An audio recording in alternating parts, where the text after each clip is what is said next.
Assalamualaikum warahmatullahi wabarakatuh. Bismillahirrahmanirrahim. Alhamdulillahi nahmaduhu wa nasta'inuhu wa natubu ilaih wa na'udzu billahi min shururi anfusina wa min sayyiati a'malina.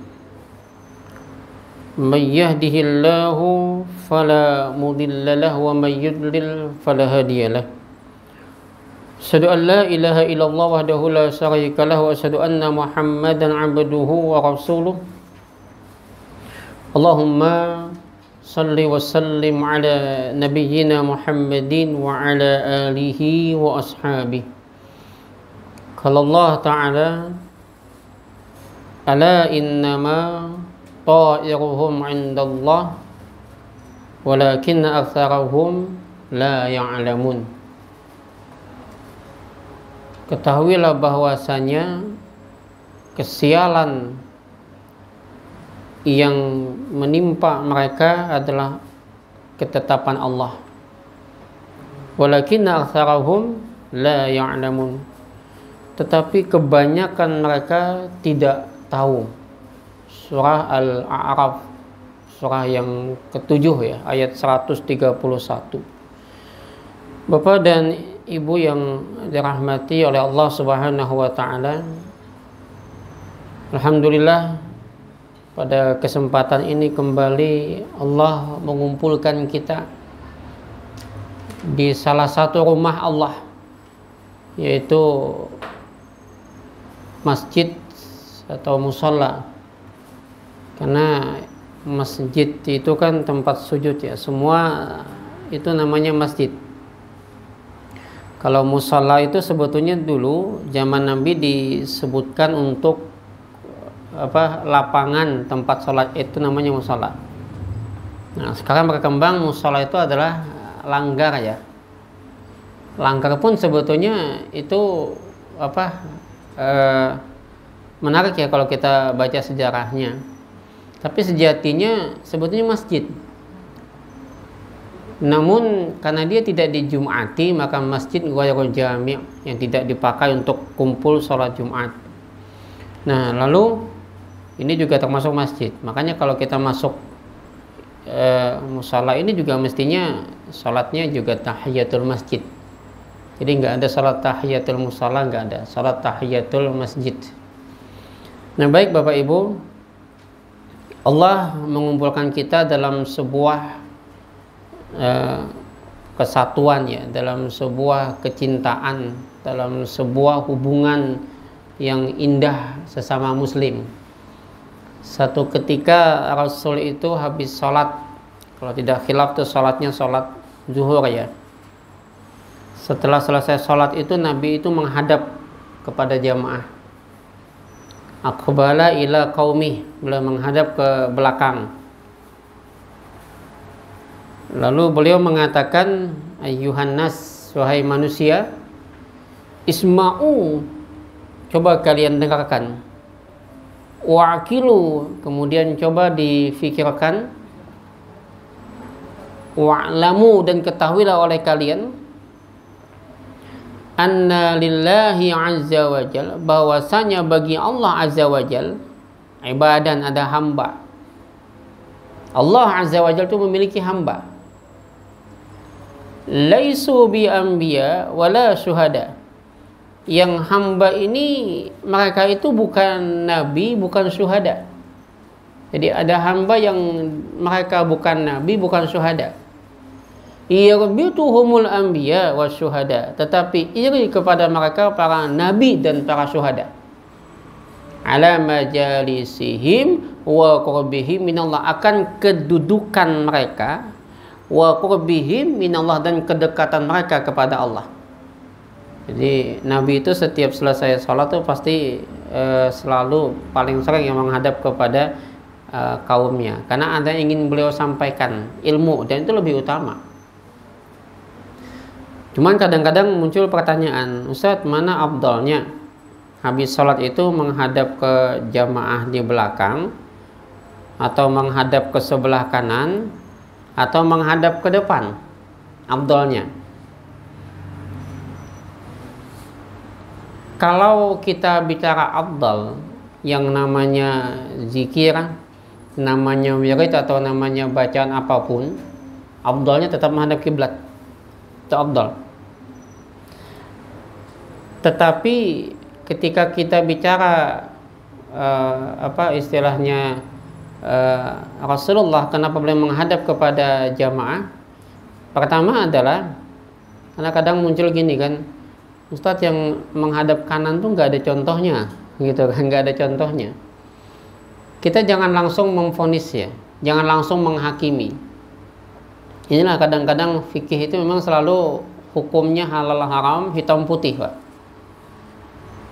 Yang membuat perpecahan tuh di situ. Jadi gini, mau dia menghadap kanan boleh, mau dia menghadap belakang boleh, mau dia menghadap kiblat lebih bagus lagi. Tapi kenapa Nabi selesai sholat selalu menghadap jamaah? Pertama, Nabi ingin menunjukkan bahwa sholat itu udah selesai. Yang kedua, tidak ingin Nabi sahabat itu menganggap itu wajib selalu menghadap kepada kiblat. Kalau selalu menghadap kepada kiblat repot, Pak ya. Nanti baca Quran hadap kiblat, baca doa hadap kiblat, baca salawat hadap kiblat, agak repot kita. Kalau semua hadap kiblat. Karena itu bukan ini, itu hanya afdaliyahnya saja, keutamaan saja. Maka Nabi ingin menunjukkan bahwa itu tidak wajib.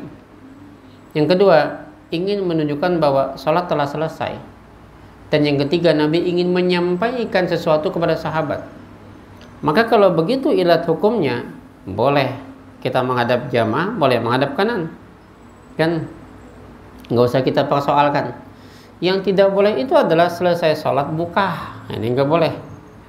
Untung sembahyang buka ya. Nah baik, apa kata Nabi? Allah Azza wa Jalla itu memiliki hamba yang dia bukan Nabi, bukan syuhada. Yarbituhumul anbiya wa syuhada ala majalisihim wa qurbihim minallah. Tetapi iri kepada mereka itu, para nabi dan syuhada, akan kedekatan dan kedudukan mereka kepada Allah. Tiba-tiba datang seorang Arab min qasyatin nas, dari satu kampung yang jauh dari manusia, orang kampung. Tapi jangan kita remehkan orang kampung. Dia jauh-jauh datang ke kota, ya, hanya untuk menuntut ilmu. Makanya mestinya kita prioritaskan tuh kampung juga. Dai sekarang kan lebih suka di kota ya. Mestinya sekali-kali yang ini belajarlah bagaimana tahu sakitnya, lelahnya kita berdakwah di perkampungan, Pak. Belum merasakan kan yang ada ini, bagaimana kendaraan itu jatuh bangun, kadang-kadang ya banyaklah suka dukanya kalau kita pernah ke pinggiran-pinggiran itu. Nah maka mereka itu kekurangan sebetulnya, kasihan ya. Nah tetapi kemudian ketika si Arab kampung ini datang, lalu dia mengangkat tangannya, wa alwa biyadi, dan dia berkata, ya Rasulullah, nasun, ada manusia atau hamba ya, yang laisu bi anbiya wala syuhada, yang maka bukan nabi dan bukan syuhada. Yarbituhumul anbiya wa syuhada, tapi iri kepada mereka para nabi dan syuhada akan kedudukan dan kedekatan mereka kepada Allah. Un'udhum lana, coba tunjukkan ay sifahum lana, sifat-sifat mereka kepada kami. Apa kata Nabi? Hum nasun min afya'in nas. Mereka itu manusia dari berbagai macam pihak, suku, wa nawazi'ul qabail, berbeda-beda kabilah, berbeda-beda bangsa, bahasa, warna kulit beda. Lam tasil bainahum arhamun mutaqaribatun, tidak ada hubungan, lam tasil bainahum, antara mereka hubungan darah, hubungan keluarga dan hubungan kerabat tidak ada. Tapi apa kata Nabi? Tahabbu fillah, saling mencintai karena Allah. Di mana buktinya? Watasafu, mereka saling bersaf-saf. Di samping kita kulit hitam, kita kulit putih, nggak masalah. Di samping kita ini ada pembantu kita, atau ada tukang beca, atau ada tukang ojek, atau apa aja yang dianggap kita dalam tataran masyarakat dianggap level rendah, kemudian kita sholat di sampingnya, nggak masalah.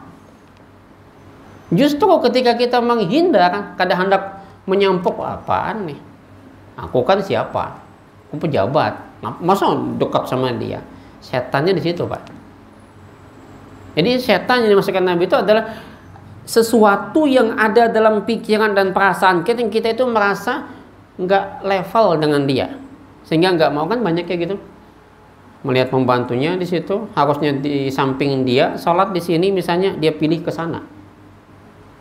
Itu setannya di dalam dirinya. Maka tahabbu fillah, saling mencintai karena Allah. Disinilah kemudian di dalam sholat jamaah itu terlihat bagaimana gambaran kesatuan kita. Lihat beda kan? Kalau di Mekah tuh beda-beda. Imamnya Allahu Akbar, makmum Allahu Akbar, beda. Imam di depan begini, kita mazhab Syafi'i kan begini, ada yang Hanafiyah begini, ada yang begini, beda. Tetapi perbedaan itu tidak lantas membuat kita itu pecah. Kita tetap satu. Meskipun Islam itu memiliki kemungkinan banyak perbedaan. Ini yang sering, mohon maaf, kita gagal paham ketika menafsirkan hadis. Ada hadis ya. Hadisnya cukup banyak ya. Di antaranya disebutkan dari Muawiyah bin Abi Sufyan, annahu qama fina, bahwasanya beliau itu berdiri di tengah-tengah kami. Ini kata Abi Amir Al-Hawzani, Abdullah bin Luhai, dari Muawiyah bin Abi Sufyan, bahwasanya beliau berdiri di tengah kami, faqala, dan mengatakan, faqala ala inna Rasulullah sallallahu alaihi wasallam, bahwasanya Rasulullah sallam qama fina, berdiri di tengah kami, dan Nabi bersabda, ala inna man qablakum min ahlil kitab, ketahuilah bahwasanya orang sebelum kalian dari ahlul kitab, Yahudi dan Nasara atau ahlul kitab, iftaraku, berpecah mereka, pecah, ala sintain wa sab'in, menjadi 72 golongan. Umat Yahudi dan Nasrani itu pecah menjadi 72 golongan. Ada yang mengatakan Yahudi 71, Nasrani 72. Yang jelas ahlul kitab pecah menjadi 72 golongan. Tetapi kata Nabi, wa inna hadhil millah, sesungguhnya millah kita ini, agama kita ini, sataftariku, kelak akan terpecah, ala salasin wa sab'in, 73.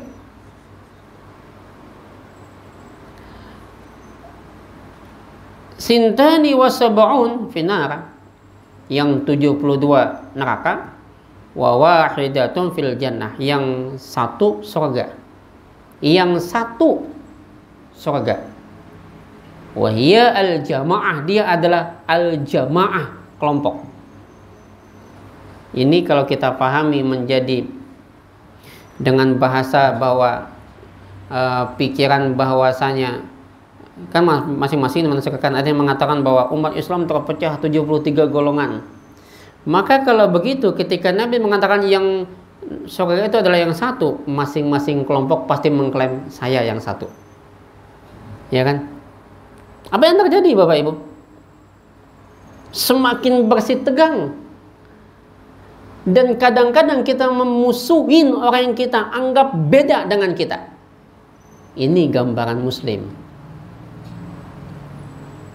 Ini yang ditakutkan sebetulnya oleh Rasulullah, supaya jangan terpecah. Jadi begini, ketika Nabi menyebutkan bahwa umat lain terpecah 71, 72, agama kita ini memungkinkan terjadi perpecahan lebih banyak lagi. Tapi ingat satu hal di ujung sana, yang surga nanti adalah wahid, yang satu. Apa dia? Al-jamaah. Yang surga, yang tenang, yang damai ketika kita bersatu meski berbeda. Ada enggak? Coba lihat, pasti ada perbedaan. Pasti. Fikih ya. Fikih ini banyak perbedaan.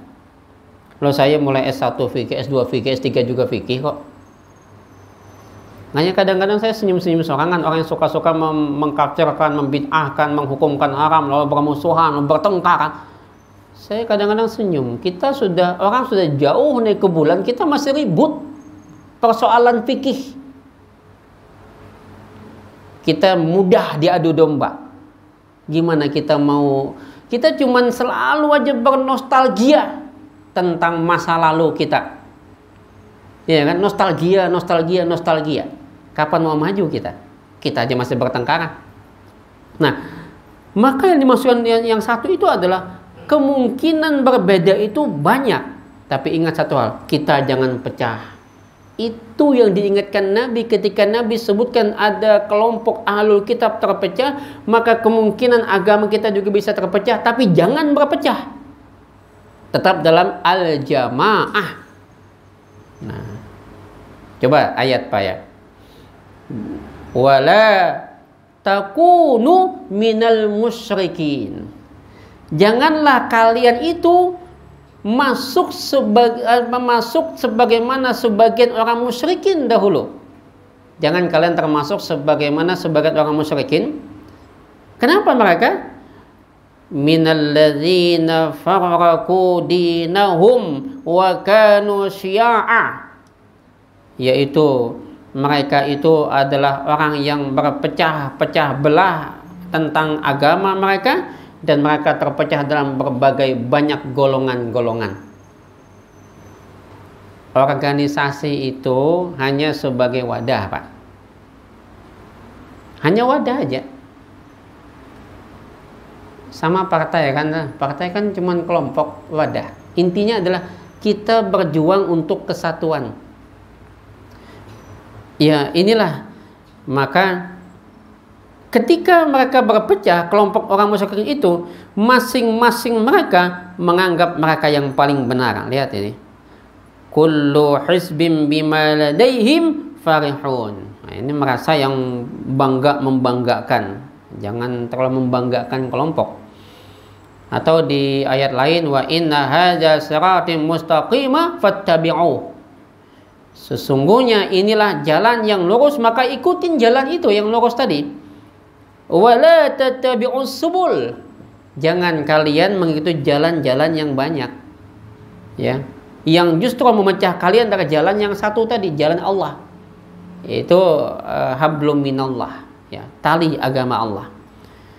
Dzalikum wasaqum bihi la'allakum tattaqun. Jadi maksudnya adalah kita itu cuman diingatkan Nabi jangan sampai berpecah, karena kemungkinan berpecah kita itu banyak, tapi tetap jadilah satu. Itu yang diingatkan Nabi kepada kita. Nah, baik Bapak Ibu yang dirahmati Allah Subhanahu wa taala. Ayat yang tadi saya baca, ala innama ta'iruhum 'indallah walakin aktsarahum la ya'lamun. Ini sudah sering dibaca bahwa semua ketetapan baik buruk itu Allah yang netapin. Kesialan, keberuntungan itu bukan karena tempat, bukan karena waktu, bukan karena binatang, ada nyeborong hantu di atas misalnya, atau ada apa misalnya, bukan karena itu, atau benda terbawa hintalu masak lewat gunung rambutan Tegana misalnya, bukan itu. Tetapi semua itu adalah Allah yang menetapkan. Ini kalau kita bicara ayat ini, sebetulnya ayat ini kalau kita telaah, ayat ini berbicara tentang Fir'aun. Keluarga Fir'aun. Fa idza ja'atuhumul hasanah, maka jikalau didatangkan kepada mereka al-hasanah, kebaikan, al-khusub, kemakmuran, as-sa'ah. As-sa'ah itu lapang luas. Lapangnya hidup, lapang itu baik. Artinya lapang, hinak lapangnya kan. Kadang begawi duit banyak tuh lapang tuh. Adalah goroja amalan supaya kita tuh hidup lapang, berduit, sugih adalah amalannya. Ada aja loh, kenapa goroja kan? Menabung 1 juta sehari aja lo sugih amikam. Lainnya kan gitu. Nah ini lapang waswal afiyah. Bila kita dapat nyaman, tenang, nikmat, sugih, berkuasa, lambang-lambang hal hasanah nih. Lantas Fir'aun itu mengatakan, lana hadi, ini ampun kami. Ay nahnul jadiruna wal hakikiyuna bi wa nahnu ahlu, kami itu pantas berhak karena kami ahlinya. Apa yang kita tangkap di sana? Sombong. Sombong, Pak. Ini yang paling kita khawatir itu sombong, Pak ya. Dan kesombongan itu biasa ada pada kekuasaan, kekayaan, kepintaran, kecerdasan, keilmuan, kealiman. Paling takut, Pak ya. Ya, kadang-kadang ngeri juga ya. Di saat kita merasa paling benar dan mudah menyalahkan orang lain, itu sombong. Ilmu yang semestinya adalah ditujukan untuk mendapatkan ridha Allah, wajhullah, justru sebaliknya dia gunakan ilmu tadi liyubahiya bihil ulama, hanya untuk berdebat, liyujariya bihi sufaha, menganggap orang lain itu lebih bodoh, atau liyasrifun nas, memalingkan manusia ilaih, kepada dia. Maka tunggu, kata Nabi, ada khalhul jahannam, dimasukkan ke dalam neraka jahannam. Orang berilmu merasa ini lalu ingin berdebat. Ulama tidak untuk kita debat, Pak. Ulama kita muliakan. Beda pendapat wajar. Bahkan perlu kita muliakan ulama yang ada di sekitar kita, di kampung kita. Saya malam Ahad kemarin tuh di Katingan, Pak. Katingan ya? Apa? Lupa, Lamunti itu apa? Saya nggak tahu nih. Yang jelas di sana banyak kiai, Pak. Tapi yang dihormatin orang jauh kayak saya. Di ini, padahal ada kiai itu lebih utama dihormatin daripada saya orang jauh. Mana jasa lebih baik, lebih banyak jasa beliau? Coba lihat jasanya saya dengan jasanya kiai tadi, jauh jasa kiai itu lebih banyak daripada kita yang jauh. Muliakan, berdayakan, hormati mereka. Jangan orang-orang jauh datang ceramah, boleh selesai. Nggak tahu persoalan di sana. Itu, Pak, yang kadang-kadang saya berpikir sering gini. Ngapain kadang-kadang dakwah manggil orang jauh-jauh, tapi hasilnya apa? Dakwah kita gagal di sana. Kalau sekedar hanya gagah-gagahan di situ, bisa manggil orang jauh. Atau misalnya kita bangga-banggaan, saya jadwal ceramah di ini di sini di mana, kalau bikin poster kita sorangan. Ada manusia yang suka bikin poster sorangan, dia lagi ceramah di sini.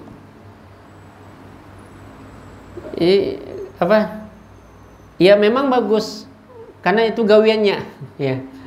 Gawiannya itu ceramah. Kalau saya mohon maaf, kadang memang saya agak lupa ya. Untung Pak Hasbullah mengingatkan. Apalagi kalau jarak agak jauh 2 bulan sekali. Kayak di mana? Di Sohedot kan saya lupa malam Sabtu semalam jadwal saya. Saya lupa karena memang begini. Pertama, itu bukan pekerjaan utama. Sehingga mungkin diingatkan saya lupa. Ketika sholat di masjid di depan, saya pulang ke rumah ada WA. Terus ada gambar, Ustadz, ini jadwal pian kada datang. Karena saya lupa. Karena itu bukan gawian bagi saya. Dan satu itu, saya kadang mohon diingatkan kalau saya lupa.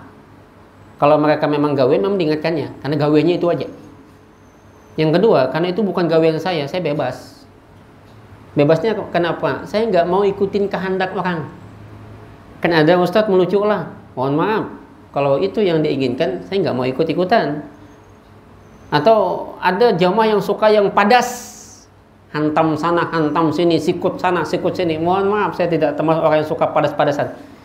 Saya nggak mau ikut-ikutan jamaah. Itu untungnya kalau kita punya pekerjaan tetap kan. Makanya dai itu meski punya pekerjaan tetap, kalau nggak punya pekerjaan tetap, akhirnya ceramah jadi tujuan dia. Apa yang kemudian diinginkan adalah dia ngikutin maunya orang, bukan mau yang harus dia sampaikan kebenaran ini, bukan. Nah, ini perbedaannya. Nah, baik Bapak Ibu yang dirahmati oleh Allah Subhanahu wa taala, sombong. Biasanya kalau udah kaya, mampu, sukses, sugih, lalu menepuk dada. Tapi ketika wa intusibuhum sayyah, ketika ditimpakan kesialan, keburukan, kebangkrutan, kerugian, ya tayyaru bi Musa wa ma'ah, mereka salahkan Musa dan pengikutnya. Ini sikap orang sombong, Firaun contohnya. Tapi adakah Firaun zaman sekarang? Banyak. Nyawa jua pang. Nah, ini contoh Firaun tuh. Hadza bisababi Musa, ujar Firaun. Ini sebab Musa kami ditimpakan musibah. Sama kadang kalau kita di rumah tangga tuh, bila lagi sukses misalnya berduit, usaha sukses berhasil, bini hibak bisi amas kan, nyawa mainnya jakanya kada unda nang begawi sampai galang hibak sampai ke ketiak hibaknya, jaka kada unda. Tapi ketika anak lagi sakit, lagi jatuh atau bangkrut atau lagi gugur atau lagi nilainya anjlok, ikam jua kada bisa mendidik. Nah, ini berarti Firaun tuh. Ya hampir semua lini pasti ada, Pak. Yang suka nepuk-nepuk dada, yang suka mencari kambing hitam. Apalagi ini di tahun politik nih, hati-hati banget nih. Ya, hati-hati banget kita. Dan saya mencoba menghindari pembicaraan tentang kaitan politik, Pak. Yang penting adalah persatuan. Itu dulu. Jaga kesatuan.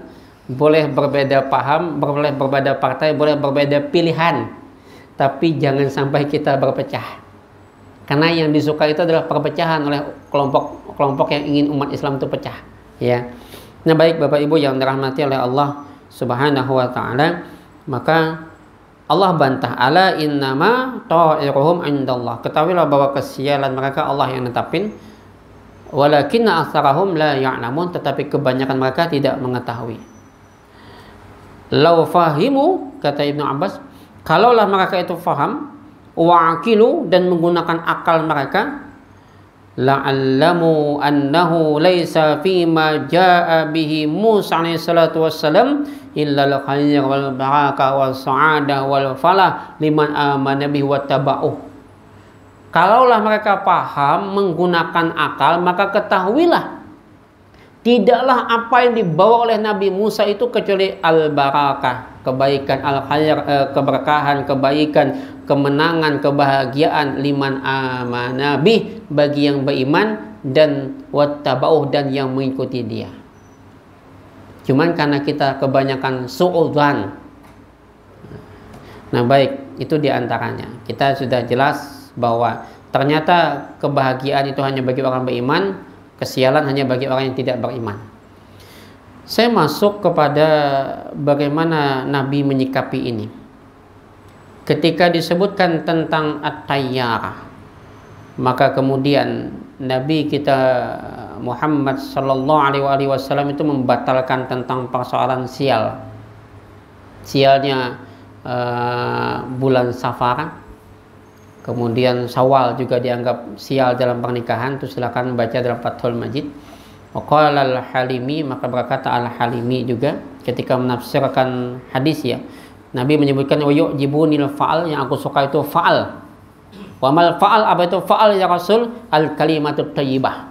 Maka pertama ketika kita berhadapan dengan hal-hal yang tadi seolah gambarannya adalah sesuatu yang kadang-kadang mendatangkan kesialan, maka itu kata Nabi adalah at-tayyara syirkun, itu syirik. Maka kata Nabi, wa yu'jibunil fa'al, yang aku senang itu fa'al, tafaul. Sebetulnya sama ya, ada tafaul, ada tasaum. Jadi Al-Halimi menyebutkan, wa innama kana sallallahu alaihi wasallam yu'jibuhul fa'al. Sesungguhnya adalah Rasulullah SAW itu sangat menyukai fa'al. Li'anna tasya'um su'udzan billahi ta'ala. Karena bahwasanya tasya'um, jadi ada tasya'um, ada tafa'ul. Tafaul itu kalimat thayyibah. Tasya'um itu su'udzanni billahi ta'ala, su'udzan kepada Allah Ta'ala. Kemudian bi ghairi sababi muhaqqaq, dengan tanpa sebab yang hak. Wa tafaul, dan tafaul husnudzan. Husnudzani bih adalah prasangka baik dengan Tuhan. Wal mu'min, dan mukmin itu ma'murun bi husnudzan billahi ta'ala ala kulli hal. Ini Pak, ada tasya'um, ada tafaul. Sama sebetulnya, cuman bedanya di mana? Bedanya kalau tasya'um itu lebih pada negatif, tafaul itu ada hal yang positif. Sama-sama prasangka. Tapi lihat, dampaknya besar Pak. Ana 'inda dhanni 'abdi bi, aku sesuai dengan sangka hambaku. Prasangka itu mempengaruhi. Maka banyak-banyak prasangka yang baik kita. Karena kalau prasangka kada baik itu pengaruhnya besar. Kita lagi dalam kondisi keadaan pusang. Pusang tahu pusang? Pusang itu kepala kada gatal, digaruk itu pusang.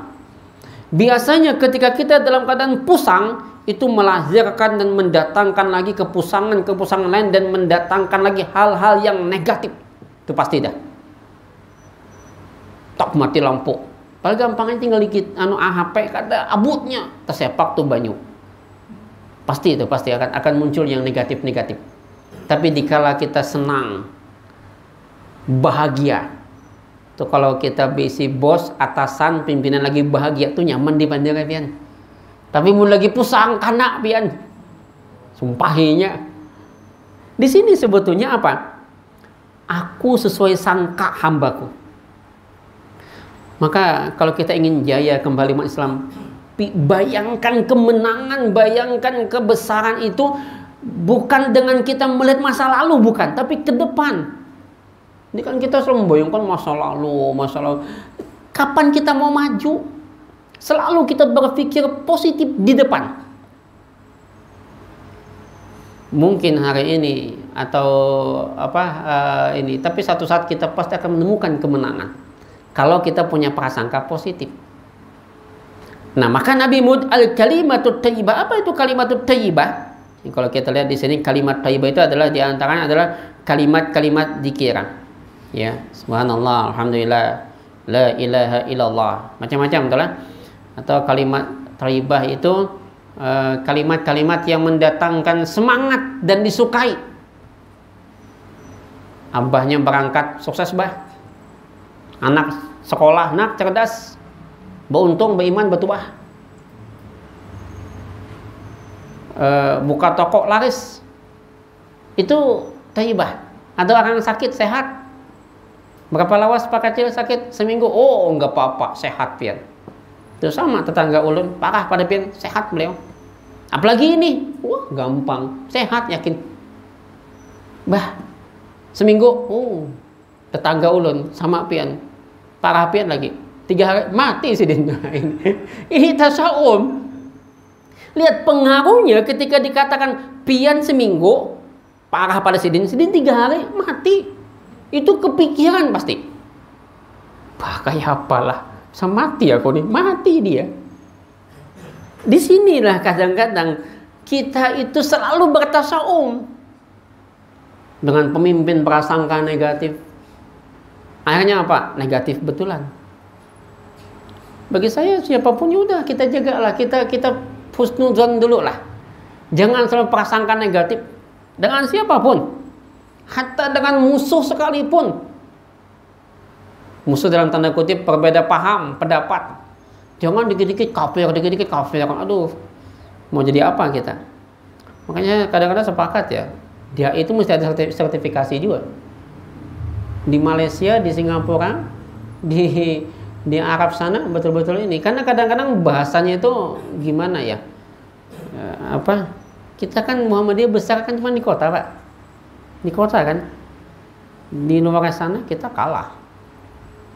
Mestinya kita mengembangkan sayap dakwah kita sampai keluar sana. Kita bangga orang mu'alaf, tapi kita nggak tahu berapa banyak orang murtad. Data Kemenakmu itu jelas banyak yang murtad. Nah, PR kita ini sebetulnya, ya, kerjaan kita untuk memperbaiki ini. Maka pertama, kalimat-kalimat yang thayyibah. Siapapun calon pemimpin kita, semua kita doakan. Jangan saling menjatuhkan lah. Ini dikit-dikit menjatuhkan. Nggak ada baik kita dalam menjatuhkan orang lain. Baik Bapak Ibu, yang pertama kalimat thayyibah. Yang kedua, yang selalu diajarkan Nabi kepada kita adalah pada ketika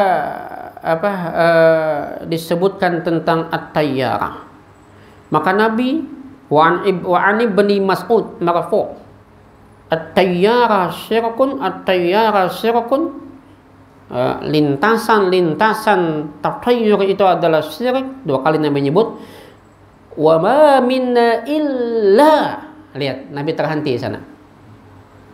Tayyarah itu syirik ya Nabi, lintasan itu syirik, dan tidaklah dia ada kecuali. Stop Nabi di sana. Kenapa? Ada sesuatu yang Nabi tidak nyaman untuk melanjutkan. Karena Nabi ini tertata lisan beliau, terjaga dari celaan ke orang lain.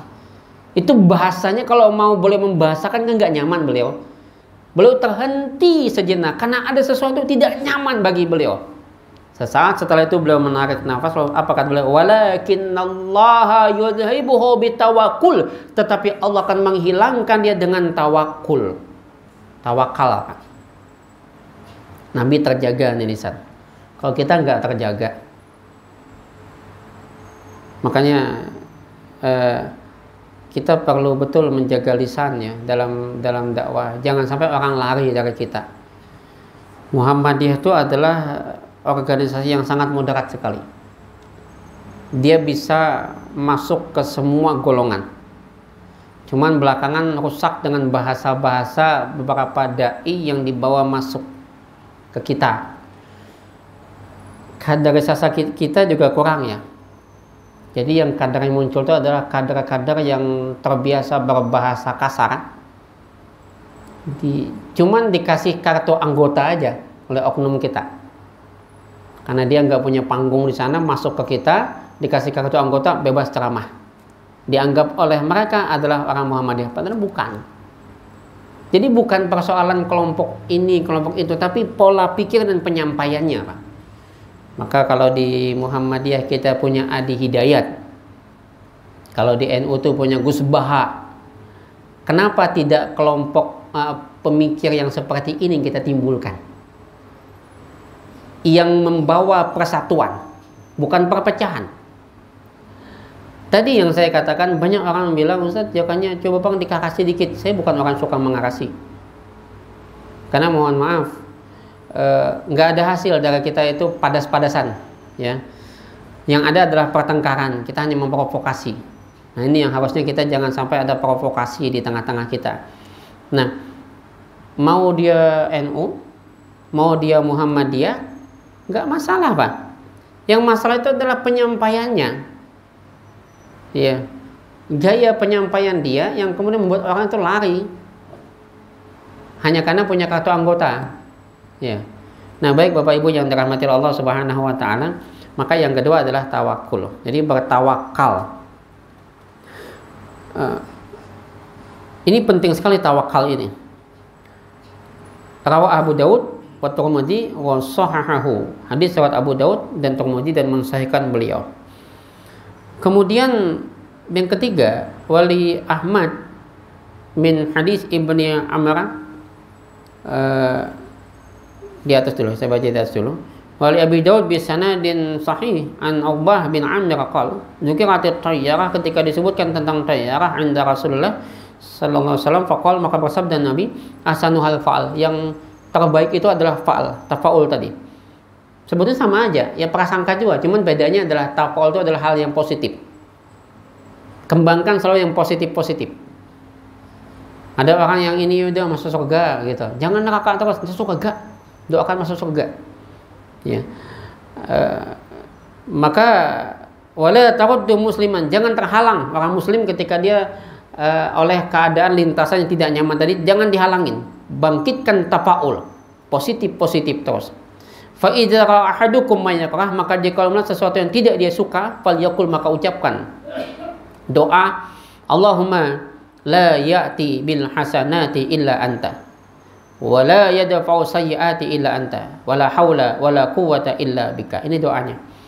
Allahumma la ya'ti bil hasanati illa anta. Ya Allah, tidak ada yang mendatangkan kebaikan kecuali Engkau. Wala yadfa'u sayyiati illa anta, tidak ada yang menolak keburukan illa anta kecuali Engkau. Wala haula wala quwwata illa bika. Poinnya ada pada la haula wala quwwata illa bika. Haukalah. Inilah yang at-tahawul wal intiqal min hal ilal hal. Satu keadaan kepada perubahan dari satu keadaan kepada keadaan yang lain. Dari lemah kepada kekuatan Allah, dari ketidakberdayaan kepada keberadaan yang Allah berikan kepada kita.